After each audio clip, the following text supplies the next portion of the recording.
In this video, I'm going to show you how to add your Polygon Matic and your Dai stablecoin in your Trust wallet.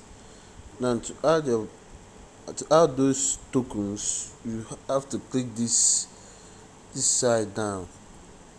You have to click here. Then you search for Polygon Matic. You click it on. You see Polygon Matic here. Then you search for Dai stable coin.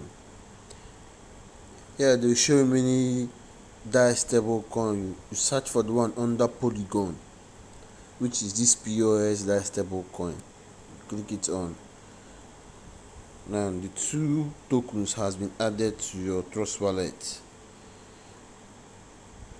The two tokens have been added to your Trust wallet. Now the Dai stable coin is for the registration fee, while the Polygon Matic is for the network fee. Thank you.